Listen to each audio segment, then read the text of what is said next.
இந்த பள்ளிக்கூடத்துலலாம் பார்த்தீங்கன்னா, கணிதம் படிக்கிறதுக்குன்னு ஒரு 40 நிமிஷம், 45 நிமிஷம், ஆங்கிலம் படிக்கிறதுக்குன்னு ஒரு 40 நிமிஷம், 45 நிமிஷம், தமிழ் படிக்கிறதுக்குன்னு ஒரு 40, 45 நிமிஷம்னு சொல்லி பீரியட் வைஸா ஒதுக்கி வச்சிருப்பாங்க. இது எதுக்குன்னா, அந்த நேரத்தில கண்டிப்பா அந்த பாடத்த தான் அவங்க படிப்பாங்க. அதுக்கு உண்டான ஆசிரியர்கள் தான் வருவாங்க.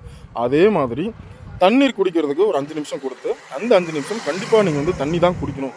கண்டிப்பாக எல்லாரும் தண்ணி குடிக்கணும் அப்படின்னு ஒரு ரூல்ஸ் இருந்தா எப்படி இருக்கும்? கேட்கறதுக்கு கொஞ்சம் வித்தியாசமா தான் இருக்கு. ஆனா பார்த்தீங்கன்னா, கேரளால வந்து இந்த சிஸ்டத்த வந்து கொண்டு வந்துட்டாங்க. காலையில ஒரு தடவ ஒரு 5 நிமிஷம் டைம் குடுக்குறாங்க. அதே மாதிரி சாயந்தரம் நேரம் ஒரு 5 நிமிஷம் டைம் குடுக்குறாங்க. அந்த டைம்ல எல்லா மாணவர்களும் ஸ்கூல்ல இருக்கிற பசங்களும் கண்டிப்பா தண்ணி குடிக்கணும் அப்படிங்கிற ஒரு ஸ்கீம வந்து கொண்டு வந்திருக்காங்க. இது எதுக்காக அப்படின்னு பார்த்தீங்கன்னா, தண்ணீர் குடிக்காதனால ஸ்கூல் போற பசங்களுக்கு ஏகப்பட்ட பிரச்சனைகள் உருவாகுறது, ஏகப்பட்ட பிரச்சனைகள் வருதுங்கிறத கண்டுபிடிச்சிருக்காங்க.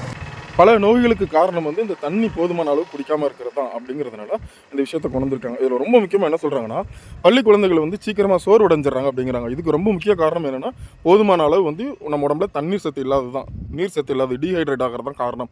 அது மட்டும் இல்லாமல் அந்த வயிற்று வலி அது இதுன்னு ஏகப்பட்ட பிரச்சனைகள். நான் கேட்குற கொஸ்டின் என்ன அப்படின்னு பார்த்தீங்கன்னா, ஒரு ஒரு பள்ளிகள்லையுமே வந்து பார்த்தீங்கன்னா, தண்ணி குடிக்காம ஏன் மாணவர்கள் இருக்காங்க அப்படின்னு கேட்டா, என்னுடைய பசங்ககிட்ட நான் கேட்ட கேள்வி. அதுமாதிரி நம்ம ஃப்ரெண்ட்ஸ் சர்க்கிளில் வந்து அவங்கவங்க பசங்க சொல்கிற பார்த்தீங்கன்னா, ஒரே பதில் தான் சொல்கிறாங்க. என்ன பதில் சொல்கிறாங்கன்னா, எங்களுக்கு இன்டர்வல்னு விடுற டைமில் பாத்ரூம் போயிட்டு வரதுக்கே வந்து நேரம் சரியாக இருக்குது. அதாவது பார்த்தீங்கன்னா, பாத்ரூம் போயிட்டு கரெக்டாக வந்தோன்னே எங்களுக்கு ஒரு டீச்சர் வந்துடுறாங்க. எங்களுக்கு கிளாஸ் ஆரம்பமாகிறது. அப்போ வந்து நம்ம தண்ணி குடிக்க முடியாது. தண்ணின்னு கேட்டால் கூட இப்போ தானே உனக்கு இன்டர்வல் விட்டாங்க, ஏன் குடிக்கல அப்படின்னு எங்களை தான் சொல்லுவாங்க. அதனால எங்களுக்கு நாங்கள் கேட்க மாட்டோம், தண்ணி குடிக்க மாட்டோம் அப்படிங்கிற மாதிரி சொல்கிறாங்க.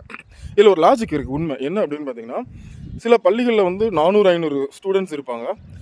ஆனால் டாய்லெட் வந்து பார்த்தீங்கன்னு வச்சுக்கோங்களேன், ஒரு 20, 25 டாய்லெட் தான் இருக்கும். ஸோ அந்த ஸ்டூடெண்ட்ஸ் எப்படி போவாங்க? ஒருத்தர் மாற்றி போகிறதுக்குள்ள அவங்க கொடுக்குற அந்த 10, 15 நிமிஷம் டைம், அந்த இன்டர்வல்னு கொடுக்குற அந்த 10, 15 நிமிஷம் டைமில் அவங்களால வந்து கரெக்டாக போயிட்டு வரதுக்கு மட்டும் தான் நேரம் இருக்கும். அது உண்மை. அது கரெக்டான லாஜிக்கு. அதுக்கப்புறம் அவங்களுக்கு வந்து டைம் இருக்காது. ஸோ அவங்க என்ன பண்ணுறாங்கன்னா, இந்த தண்ணி குடிக்கிறதுங்கிற விஷயத்தை வந்து விட்டுறாங்க. இந்த தண்ணி குடிக்கிறங்கிற விஷயம் வந்து ஸ்கிப் ஆகி போயிடுது. இதனாலே மோஸ்ட் ஆஃப் த டைம் என்ன ஆகுதுன்னா, ஸ்டூடெண்ட்ஸ் வந்து நிறைய பிரச்சனைகளுக்கு வந்து உள்ளாகுறாங்க. ஸோ இதனால தான் வந்து இந்த மாதிரி ஒரு ஐடியா வந்து சூப்பராக கொண்டு வந்திருக்காங்க கேரளாவில் இருக்கிற ஸ்கூல்ஸில்.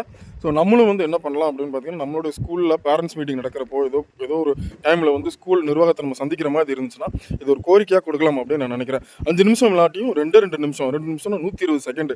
ஒரு குழந்தை வந்து ஒரு மடக்கு தண்ணி குடிக்கிறதுக்கு அந்த 120 செகண்ட் வந்து போதுமானது தான். ஸோ காலையிலேருந்து மத்தியானத்துக்குள்ள ஒரு 120 செகண்ட் 2 நிமிஷம், அதே மாதிரி சாயந்தரம் அதே மாதிரி 2 நிமிஷம் அவங்களுக்கு கொடுத்தாங்க அப்படின்னா போதுமான அளவு அவங்க வந்து தண்ணி குடிப்பாங்க. ஏகப்பட்ட பிரச்சனைகள், குழந்தைகளுக்கு வர வியாதிகளை வந்து நம்ம தடுக்கலாம் அப்படிங்கிறது என்னோட ஐடியா. நீங்கள் இதை பற்றி என்ன நினைக்கிறீங்க அப்படிங்கிறத கமெண்ட்டில் சொல்லுங்கள். மறுபடியும் இன்னொரு வீடியோவில் சூப்பராக உங்களை சந்திக்கிறேன்.